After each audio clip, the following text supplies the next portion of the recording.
My mother was the Queen for a very long time. And although you kind of know that this might happen, you don't really think about it very much. Not least of all because the monarchy is about continuity. Beneath the bright golden light of Buckingham Palace, one single remark broke the quiet calm. As Camilla called herself Queen, Princess and stood up from her chair, her voice sharp and firm. Queen Consort.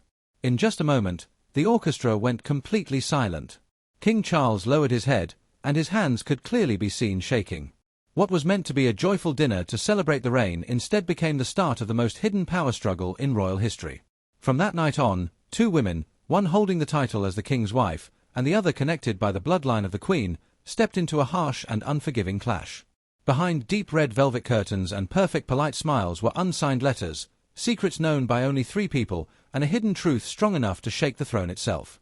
In a fight with no weapons at all, who would dare to speak first? And when the truth finally comes out from under those velvet layers, who will be the first to fall? At the start of September 2025, Buckingham Palace shined under the glow of crystal chandeliers as it held a grand and rich banquet to mark the 3rd anniversary of King Charles III's coronation. The event was planned to show stability and strength in the British monarchy after the passing of Queen Elizabeth II in 2022. Important guests, from world leaders to members of the British upper class, filled the grand banquet hall. The golden walls reflected the soft flicker of candlelight, making the room feel even more rich and grand. Classical music mixed gently with quiet laughter and soft talking. But under all the beauty, a hidden crack had already started to form, slowly putting the stability of the throne at risk. Sitting in the center was King Charles III, now 76 years old, wearing a deep red ceremonial uniform decorated with detailed gold stitching. The symbol of the English lion shone brightly on his outfit. His face showed the weight of many years, with lines and wrinkles, and his silver-white hair framed his face. Next to him sat Queen Camilla, 78, glowing in a long blue silk dress, decorated with Queen Elizabeth's diamond necklace. She smiled with confidence, holding a glass of champagne, ready to give a speech that would strengthen the royal position she had worked so long to secure. At first, the dinner went smoothly without any problems. The soft sound of glasses touching filled the room along with words of congratulations.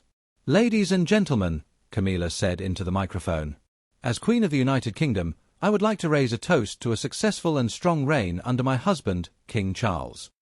She put strong emphasis on the word Queen, her voice full of authority. The room suddenly became very quiet. A few polite claps followed, but the feeling of tension quickly spread through the air. From her seat at the table, Princess Anne, Charles's sister, slowly stood up.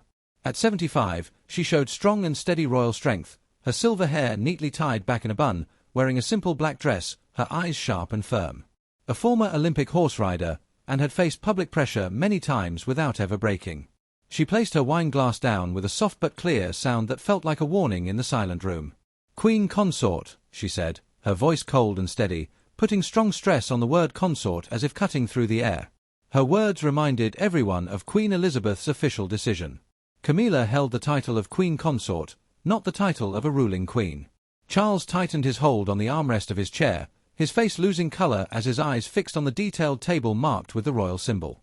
A sharp pain seemed to grab his chest, like old wounds opening again. Memories came rushing back. Long nights spent arguing with his mother about Camilla. The late queen had only accepted Camilla with the condition that she would remain Queen Consort.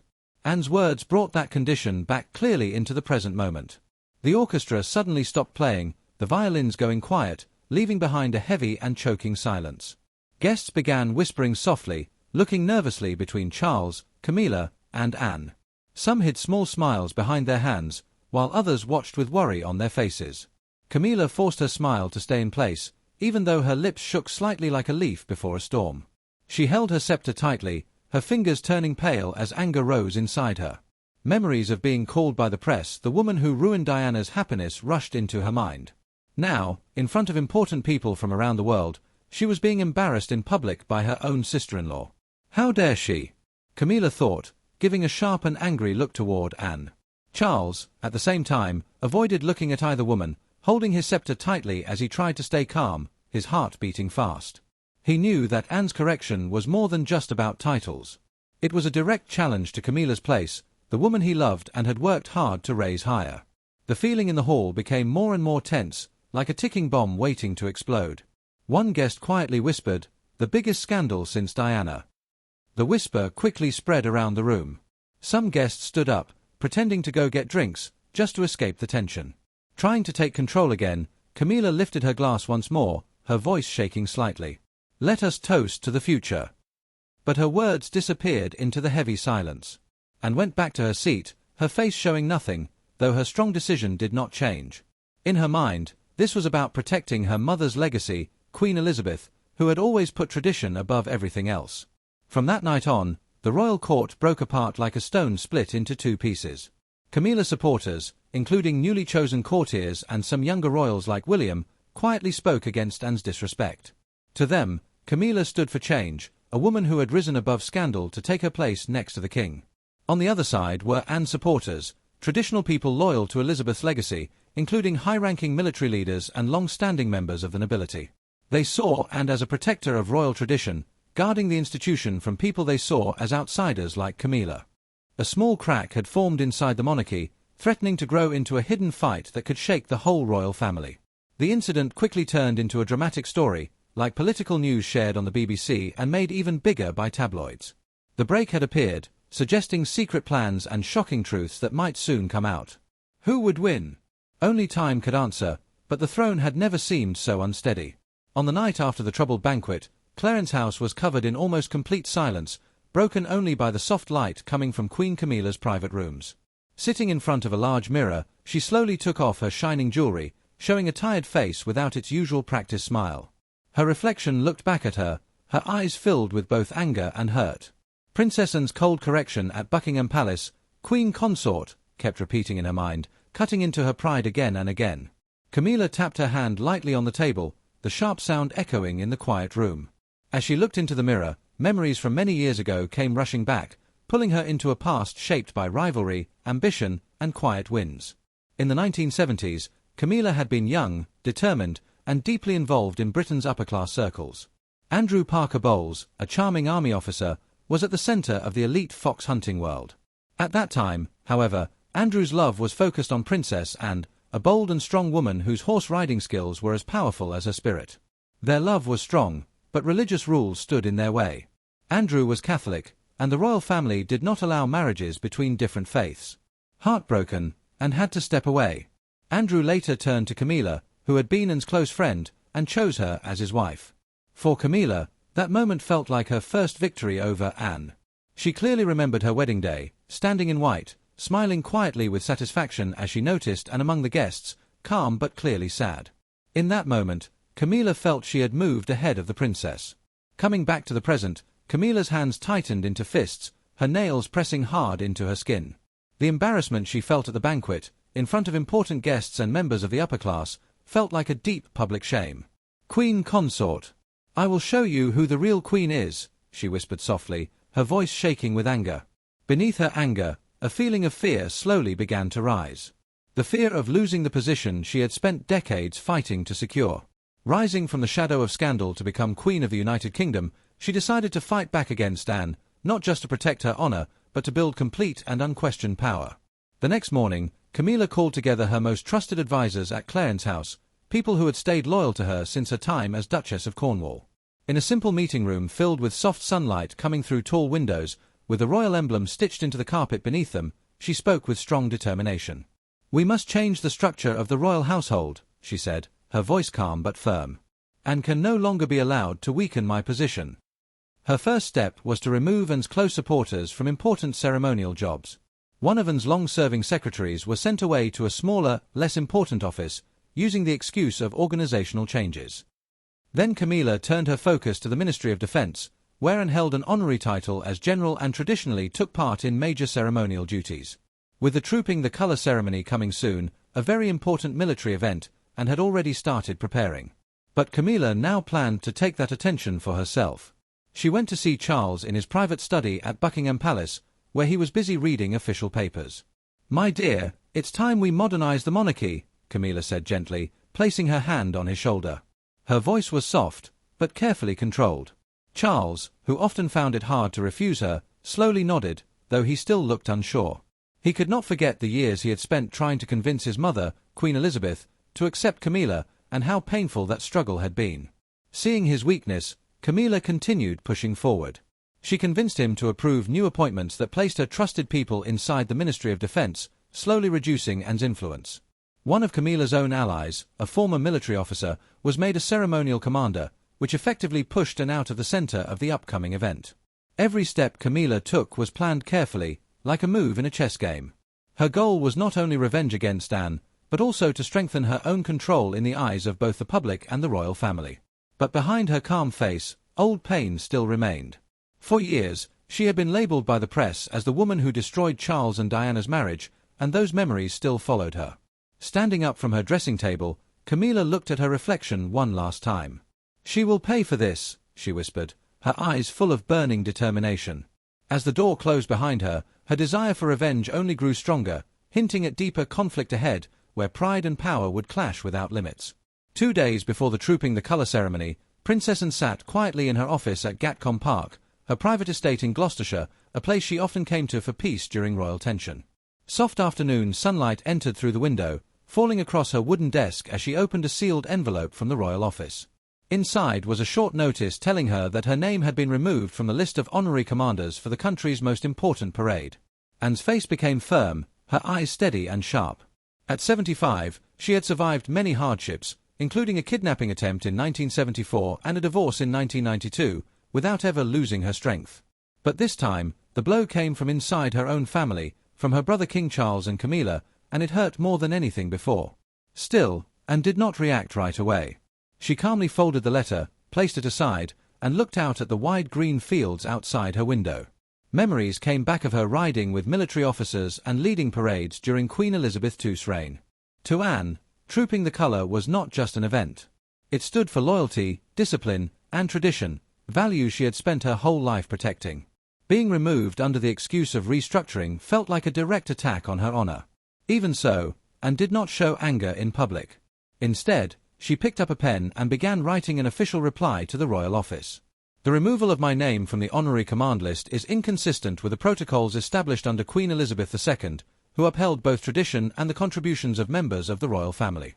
Her words were calm and controlled, yet every line felt like a carefully aimed challenge directed at Camilla. Soon after, the letter began to quietly spread within military circles.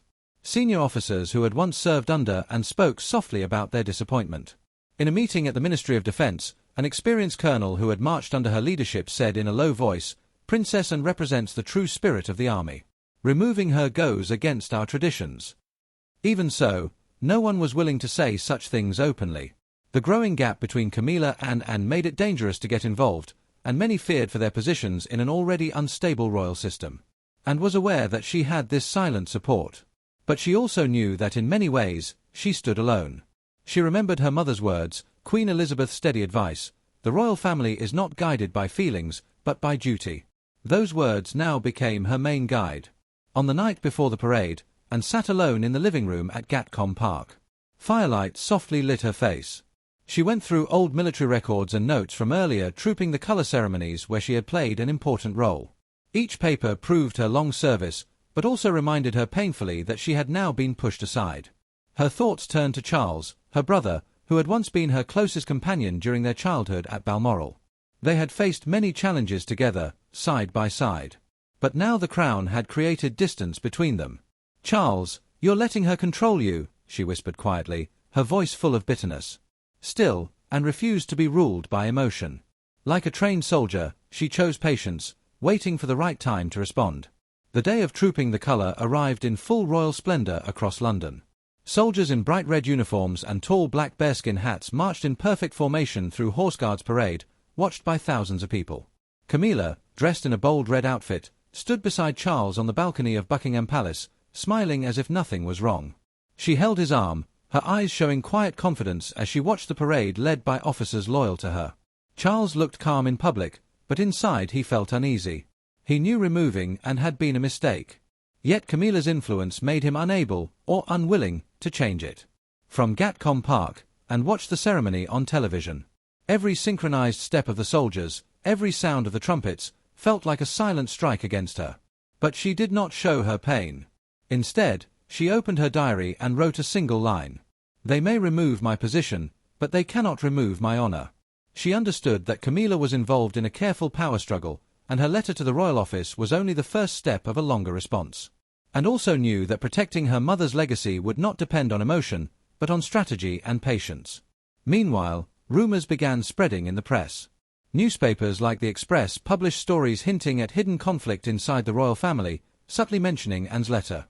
Military officials stayed silent in public, but many of them sent private messages of support. One former cavalry commander, an old ally, wrote to her, "Princess, we stand with you." These messages strengthened Anne's resolve, but also reminded her of how heavy her responsibility was. This was no longer just a personal disagreement. It had become a struggle to defend Queen Elizabeth's legacy itself. The Trooping the Colour ceremony ended in a grand display, filling newspapers with glowing headlines, but it also deepened the split within the royal family. Back at Gatcombe Park, Anne understood that her letter had quietly created tension beneath the surface. In response, Camilla's inner circle began spreading whispers, calling Anne's actions disrespectful and even a betrayal of tradition. Camilla, shaped by years of public criticism and palace politics, knew that Anne would not stop at just one letter. And silence itself now felt like a warning. Like a disciplined warrior preparing to strike, Camilla decided she could not wait for and to gain any advantage. She would move first. Inside a private meeting room at Clarence's house, she gathered her most trusted supporters, people who had stood by her since the time she was publicly blamed as the destroyer. Under soft golden lighting, she sat at the head of the table, her face cold and fully focused. "And is trying to create conflict," she said quietly, her voice sharp. "We must remove this threat before it grows further." She then revealed her plan. She would convince Charles to approve a new official order that completely removes Anne from all honorary military positions. The reason would be Anne's inappropriate behavior toward the Queen during the coronation banquet. This was not just about removing Anne from her roles. It was a planned attack on her reputation, both in public and within the military. Camilla later went to Charles in his private study at Buckingham Palace, where he was reviewing state documents. Soft afternoon light came through the windows, highlighting his tired face. Camilla, dressed neatly and confidently, stepped beside him and gently placed her hand on his shoulder. "My dear, I only want to protect the stability of your reign," she said softly but firmly. "And is causing division. You must act for the good of the monarchy." Charles, who was always easily influenced by her, felt the pressure of the decision. He knew this order would hurt Anne deeply. She was his sister, and she had always stayed loyal to the crown. But Camilla's pressure left him with very little space to resist. With a slight shake in his hand, he signed the document. The uneven signature showed his inner struggle clearly. The official signing was held at St. James's Palace. It was a small event, but carefully arranged to send a strong message. Camilla appeared in a formal white outfit, a small crown shining on her head, smiling as if she had achieved a great victory. Selected journalists were invited to witness the moment as she stood beside Charles, holding the document like a symbol of success. For Camilla, this was not only about removing Anne. It was also a statement that she, even as Queen Consort, held real influence inside the monarchy. But beneath her calm appearance, she still felt uneasy. Anne was not someone who gave up easily, and the memory of her strong, silent gaze at the banquet still troubled her. At Gatcombe Park, Anne received the official decree in a short, formal letter from the royal office. She read every line carefully. Her face stayed controlled, but her hand slowly tightened on the edge of the table until her knuckles turned white. The order not only removed her military roles but also damaged her reputation with accusations of misconduct. Anne immediately understood that this was Camilla's doing. She also knew that Charles, despite any doubts, had still chosen to stand with his wife. The feeling of betrayal from her brother was painful, but she quickly steadied herself. "They think this will break me," she said quietly, her eyes full of determination. "But this is not about me. It is about protecting my mother's legacy." And began to act. She contacted trusted military officers who had once served under her. One former colonel sent her a secret message, "Princess, we do not accept this decision. But be careful. Camilla now has control." She also received a call from a former secretary who revealed that Camilla had personally ordered Anne's removal from Trooping the Colour, backed by internal emails as proof. These discoveries made Anne even more determined. She realized that simple resistance was not enough. She needed something stronger, something that could weaken Camilla's position. That evening, Anne sat by the fireplace. The firelight moved across her face, showing both time and strong determination. She remembered her mother's words, "The crown is not about power, but about responsibility." While Camilla was trying to destroy Anne's position through ambition, and understood that power could also turn against the person who misused it. Slowly and carefully, she began forming a plan. Not driven by emotion, but by discipline and experience. She believed that somewhere in the royal archives there was a hidden truth about Camilla, a secret connected to an old agreement Charles had made with Queen Elizabeth. If she could find it, it could become her strongest weapon. On the other side of the struggle, and met in a quiet cafe on the edge of London. Soft golden light from hanging lamps fell across her calm but serious face. Sitting across from her was Andrew Parker Bowles, her former lover and Camilla's ex-husband. Now in his 80s, Andrew still carried himself like a former cavalry officer, though his eyes showed exhaustion from years near royal conflict, and had chosen this hidden meeting place carefully, away from the press, to uncover the truth. After everything that had happened, her humiliation at the banquet and then being stripped of her trooping the colour command, and clearly understood that Camilla was involved in a dangerous fight for control. Andrew, who once had close ties to both women, might hold the information she needed to change the situation. "And, you haven't changed. You're still as strong as ever," Andrew said, his voice warm and carrying a faint, nostalgic smile. Anne did not respond with warmth. Her eyes stayed sharp and steady. "Andrew, I didn't come here to talk about the past. I need the truth about Camilla. She is influencing Charles, and I need to understand why my brother is letting it happen," she said firmly. Andrew sighed quietly, his fingers lightly tapping his coffee cup, as if the weight of what he was about to say was heavy on him. After a short pause, he leaned in and lowered his voice, as if worried someone might hear. Years earlier, when Charles was determined to have Camilla accepted as Queen Consort, he faced strong resistance from his mother, Queen Elizabeth II. To overcome that resistance, Charles took a serious risk. He used his influence to suppress a scandal involving his brother, Prince Andrew, connected to the Epstein case and allegations of child sexual abuse. "Charles made an agreement with your mother," Andrew said, looking down. "He made sure my scandal would not become public. In return, the Queen agreed to accept Camilla, but only as Queen Consort, never as a full queen." Anne felt a cold shock run through her body. Her grip tightened around her teacup, her nails pressing into her skin. "So her position wasn't truly earned," she said quietly. "It was part of a deal." Her voice shook slightly with anger and disbelief. A tear slipped down her cheek, but she quickly wiped it away, refusing to show weakness. Images of her mother came into her mind, Queen Elizabeth, always steady in duty, but carrying the heavy burden of difficult decisions. "Charles betrayed her," Anne said, her voice strained. "And now he's letting Camilla control everything in the court." Andrew slowly nodded, regret clear on his face. "There's more, Anne. There is a confidential agreement between Charles and the Queen. I don't know all the details, but it is kept in Buckingham's internal archives. If you can find it, you'll have proof strong enough to challenge Camilla." Anne gave a small, serious nod. Her determination returned immediately. She stood up, placed some money on the table, and said, "Thank you, Andrew. This isn't personal. It's about protecting my mother's legacy." That night at Gatcombe Park, Anne could not sleep. She stayed in her private library under the soft light of a desk lamp, carefully going through royal documents she had access to. Thoughts of Charles weighed heavily on her mind, her once trusted brother, now deeply influenced by Camilla. She remembered their childhood at Sandringham, riding horses together and learning about duty from their mother. "Mother always taught us the crown is about duty, not power," she whispered to herself. The pain of Charles's betrayal only made her more determined. She had to find that agreement to protect Queen Elizabeth's legacy, and instructed her private secretary, someone who had worked with her for over 20 years, to begin searching the internal archives at Buckingham. "Find any documents connected to Camilla and my mother," she ordered firmly. The secretary nodded, fully aware of how serious the task was. At the same time, Anne contacted trusted military allies who still supported her. A former general assured her he would quietly watch any moves made by Camilla inside the Ministry of Defense, and understood time was no longer on her side. Camilla was steadily strengthening her control, and if she did not act quickly, her mother's legacy could be permanently damaged. Her fight was no longer only against Camilla. It had become a conflict involving her brother as well, and the fragile structure of royal power itself.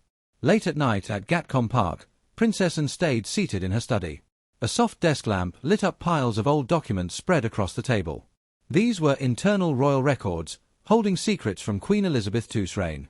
As Anne carefully turned each page, her hand shook slightly. She was searching for the hidden agreement between her brother, King Charles III, and their mother. After her talk with Andrew Parker Bowles, who had revealed the deal behind Camilla's acceptance as Queen Consort, and understood that this paper could reveal everything. Caught between pain and determination, she quietly said, "This is not only about me, but about protecting my mother's legacy." That same night, she found a sealed royal envelope. Inside was a handwritten agreement in Queen Elizabeth II's clear and unmistakable handwriting. The last line made Anne's chest tighten. "Camilla Parker Bowles shall only hold the title of Queen Consort. This title shall never become queen." The next morning, Anne called her private secretary, a loyal assistant WHO had served her for more than 20 years. "Find the original document in Buckingham's archives," she said firmly. The secretary nodded, fully understanding how important the task was. While waiting, Anne thought about Charles. Memories came back of their childhood at Balmoral, running freely across the fields, laughing without worry. But now the crown had changed him into a man caught between his love for Camilla and his duty to the monarchy. Anne did not hate her brother, but she found it hard to forgive his secrecy. She decided to request an urgent royal meeting. She sent a direct message to Charles's office asking for a discussion about family tradition and honor. But Charles refused, saying he was too busy, and saw this clearly as avoidance. He did not want to face what she was about to reveal. "If you refuse to face it, then I will act," she said quietly to herself, and then chose a bold step. She released her findings through the Royal Internal Communication System, which could be accessed only by senior royals and trusted advisors. She announced that she had found a sealed document containing important evidence about Camilla. At the same time, something unexpected happened. A former female assistant of Camilla, who had been fired after helping remove Anne's name from the Trooping the Colour list, contacted Anne through an intermediary. Still angry about her dismissal, the woman shared a copy of an internal email. In it, Camilla's instructions were clear: remove Princess Anne's name from the ceremonial list. "I want the Royal Ministry of Defence to belong to our people." This email became a major revelation. It showed that Camilla had intentionally pushed Anne aside to strengthen her own control. Finally, the internal royal meeting was held at Buckingham Palace. Charles agreed to it reluctantly.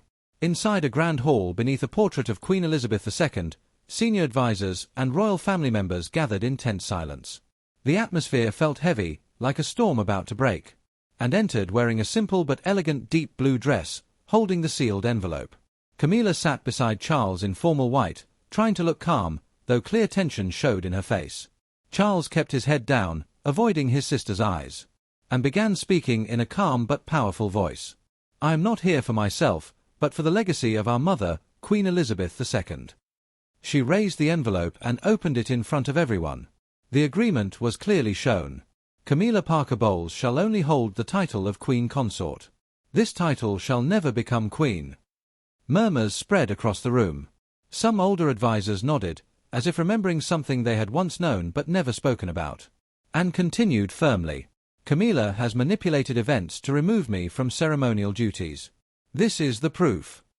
She then presented the email from Camilla's former assistant. Camilla's face turned pale as she gripped the arm of her chair tightly. The room erupted in reaction. An elderly duke stood up and said, "This goes against tradition." A senior military advisor who once worked with Anne added, "Princess Anne deserves respect, not exclusion." For the first time during the meeting, Charles slowly raised his head and looked at Anne. His face showed clear regret. He understood that he had let the situation go too far, but he still said nothing. Camilla tried to defend herself. "This is all a misunderstanding," she said. But her voice was weak, and she did not sound confident. After the meeting ended, pressure inside the royal household forced Charles to act. He issued a temporary order removing Camilla from all public royal duties and instructed her to remain at Clarence House for rest. The news spread quickly and caused public anger. Major news outlets like The Times ran bold headlines, "Queen Camilla removed from public duties." Charles's reputation was badly damaged as people criticized him for hiding the truth for so long. Although Anne's honor and position were restored, she did not feel victorious. The damage inside the royal family remained. The division was still there, and it could not be easily healed. And understood that even with this outcome, the stability of the monarchy was still uncertain. Like a serious political report shown on ITV, the story portrayed Anne as a firm protector of tradition, ready to defend the royal legacy against any threat. But the future was still unclear. New conflicts could appear at any time, and the British throne had never felt so unstable. Share your thoughts in the comments section. Remember to like, share, and subscribe for more. Also click on the next video on your screen. You might enjoy it.